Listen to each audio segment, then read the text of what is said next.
دیکھیے اللہ تعالیٰ کی رضا جوئی کے لیے مال خرچ کرنا، اس کی دو بڑی بڑی مدیں ہیں، دونوں کا حاصل ہے اللہ کو راضی کرنے کے لیے پیسہ دینا، لیکن مدیں دو ہیں علیحدہ۔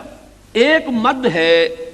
غرباء، فقراء، سائلین، یتیم، بیواؤں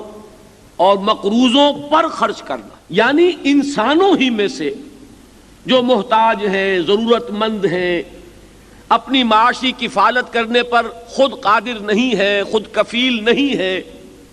ان کو دینا اللہ کی رضا جوئی کے لیے۔ اس کے لیے اصطلاح ہے صدقہ، سب سے بنیادی اصطلاح، یہی اصل مصرف ہے زکوٰۃ کا۔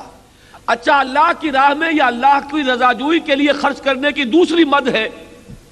اللہ کے دین کے لیے خرچ کرنا۔ اب اللہ کے دین کے لیے خرچ کر رہے ہیں، پھر ذہن میں رکھیے مقصود دونوں کا ہے کہ اللہ کو راضی کرنا اور اخروی اجر لینا، لیکن اس کے لیے جو آپ نے دیا اپنے ہی جو آپ کے رشتہ دار ہیں، بھائی بہن ہیں، ہم جنس ہیں، ہم نوع ہیں، آپ کی اپنی انسانی برادری کے افراد ہیں، ان کو دیا نا، یہ ایک مد ہوئی۔